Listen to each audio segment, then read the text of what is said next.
आप सल्लल्लाहु अलैहि वसल्लम ने फरमाया, फज्र, इशराक, असर, मगरिब और इशा के दौरान सोने से बाज रहा करो। आज मेडिकल साइंस ने डिस्कवर किया है कि कुर्राए अर्ज पर फज्र और इशराक के दौरान ऑक्सीजन की मिकदार बहुत कम होती है। अगर हम इस वक्त सो जाएं तो हमारी तबीयत में बोझलपन आ जाता है। हम आहिस्ता आहिस्ता चिड़चिड़े और बेजार हो जाते हैं।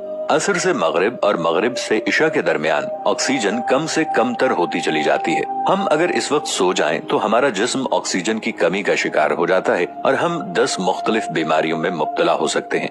इन 10 बीमारियों में दमा भी शामिल है। लिहाजा ये औकात सो कर ना गुजारें। आप पूरी जिंदगी सेहतमंद रहेंगे।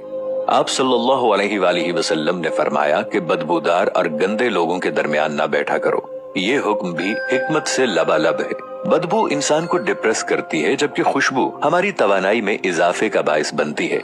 इंसान अगर रोजाना 10 मिनट बदबूदार और गंदे लोगों में बैठना शुरू कर दे तो ये 20 दिनों में डिप्रेशन का शिकार हो जाएगा। आप सल्लल्लाहु अलैहि वसल्लम ने शायद इसीलिए हमें बदबूदार लोगों से परहेज का हुक्म दिया था। आप सल्लल्लाहु अलैहि वसल्लम ने फरमाया कि उन लोगों के दरमियान न सोएं जो सोने से पहले बुरी बातें करते हैं। ये फरमान भी हिकमत के ऐन मुताबिक है। आज साइंस ने डिस्कवर किया कि नींद से कबल हमारी आखिरी गुफ्तगू हमारे ख्वाबों का मौजू होती है और ये ख्वाब हमारे अगले दिन का मूड तय करते हैं। हम अगर बुरा सुनकर सोएंगे तो हम बुरे ख्वाब देखेंगे और हमारे बुरे ख्वाब हमारे आने वाले दिन का मूड बन जाएंगे।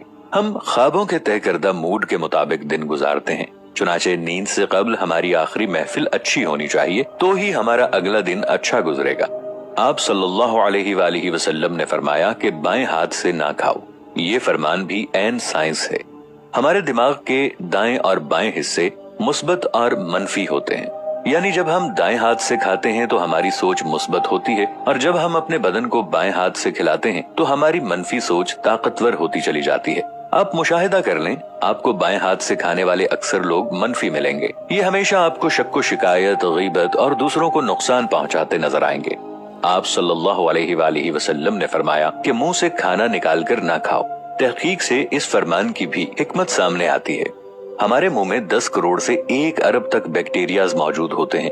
ये बैक्टीरिया मोहलिक जरासीम बन जाते हैं। ये जरासीम हमारे खाने में मिल जाते हैं। ये खाना जब मैदे में जाता है तो मैदे के गुदूद इन जरासीम को मार देते हैं और ये खत्म हो जाते हैं।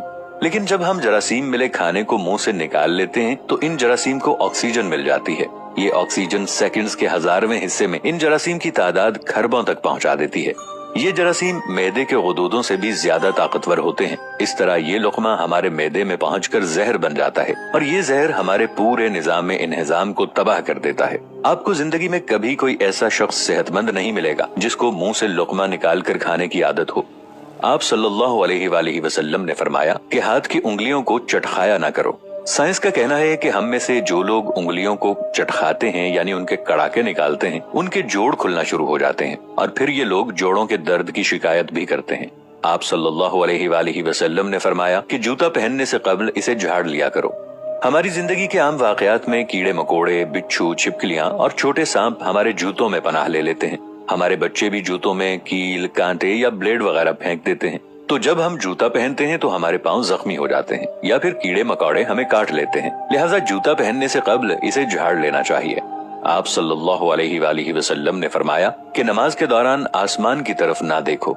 ये फरमान भी दुरुस्त है। आसमान में एक वसात है। ये वसात हमेशा हमारी तवज्जो खींच लेती है।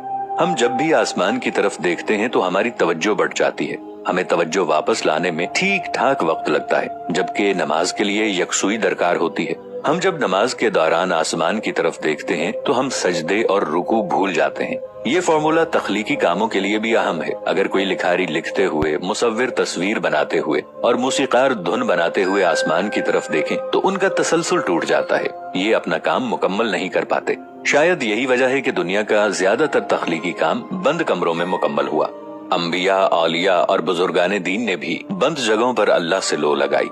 आप सल्लल्लाहु अलैहि वसल्लम ने फरमाया कि रफ़े हाजत की जगह मतलब टॉयलेट में मत थूको।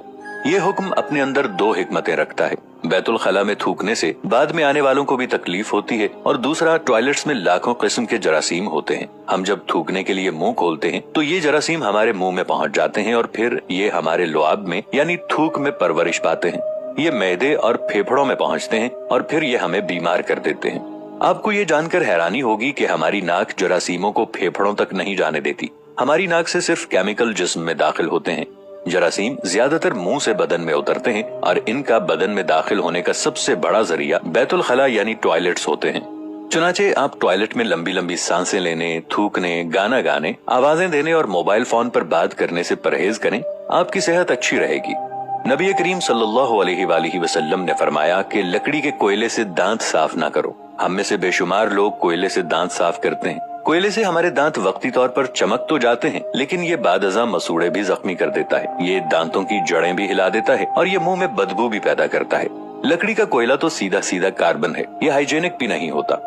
आप सल्लल्लाहु अलैहि वसल्लम ने फरमाया कि हमेशा बैठकर कपड़े तब्दील किया करो। इसमें मसलहत यह है कि हम में से अक्सर लोग शलवार, पतलून या पाजामा पहनते वक्त अपनी टांग फंसा बैठते हैं और गिर पड़ते हैं। हम में से हर शख्स जिंदगी में कभी न कभी इस सूरत हाल का शिकार जरूर होता है। बिलखुसूस बड़ी उम्र के अफराद को इस हवाले से एहतियात बरतना चाहिए।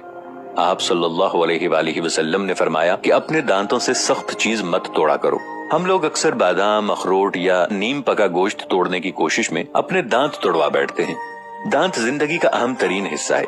शायद इसीलिए आप सल्लल्लाहु अलैहि वसल्लम ने दांतों को सख्त चीजों से बचाने का हुक्म दिया। नाजरीन, नबी करीम सल्लल्लाहु अलैहि वसल्लम ने सारी जिंदगी सादगी से गुजारी। रहन सहन में सादगी, ओढ़ने बिछोने में सादगी, लोगों के साथ मेलजोल और रख रखाव में सादगी। आप सल्लल्लाहु अलैहि वसल्लम के घर पर कई कई दिन का फाका हो जाता। एक मौके पर हजरत फातिमा रज़ियल्लाहु अन्हा बारगाह नबुव्वत में रोटी का टुकड़ा लेकर हाजिर हुई। आप सल्लल्लाहु अलैहि वसल्लम ने पूछा, ये क्या है? कहा, ये रोटी है जिसे मैंने पकाया है। दिल ने गवारा न किया कि आपको छोड़कर खा लूं, इसलिए ये लेकर हाजिर खिदमत हुई। आप सल्लल्लाहु अलैहि वसल्लम ने फरमाया, ये 3 दिन के बाद पहला खाना है जो तुम्हारे बाप के पेट में गया है। कभी आप सल्लल्लाहु अलैहि वसल्लम के दस्तरखान पर 2 किस्म के खाने जमा न हुए। अगर रोटी तनावुल फरमाते तो इसके साथ कोई इजाफी चीज ना होती। कभी आप सल्लल्लाहु अलैहि वसल्लम पर ऐसा फाका होता कि भूख की शिद्दत से पेट पीठ से चिपक जाता। ग़ज़वा खंदक के मौके पर हजरत तलहा रज़ियल्लाहु अन्हु ने खुदाई के दौरान हुजूर अकरम सल्लल्लाहु अलैहि वसल्लम के पास आकर भूख की शिकायत की और अपना पेट खोलकर दिखाया। इस पर एक पत्थर बंधा हुआ था। ये देखकर आप सल्लल्लाहु अलैहि वसल्लम ने भी अपने शिकमे मुबारक से कपड़ा उठाया। अबू तलहा रज़ियल्लाहु अन्हु कहते हैं कि हमने देखा कि आप सल्लल्लाहु अलैहि वसल्लम के जिस्म अतहर से 2 पत्थर बंधे हुए हैं, जबकि अगर आप चाहते तो आप सल्लल्लाहु अलैहि वसल्लम के लिए क्या कुछ सामान ऐशो इशरत का इंतजाम ना होता। मदनी जिंदगी के आखिरी दौर में खुसूसन खैबर और हुनैन की फतह के बाद सामान ऐशो इशरत का इंतजाम ना होता। आप सल्लल्लाहु अलैहि वसल्लम ने अपनी इस बेतकल्लुफ तर्ज जिंदगी के जरिए ये बतला दिया कि तमाम सामान राहत के होते हुए भी इस तरह की मामूली जिंदगी गुजारी जा सकती है।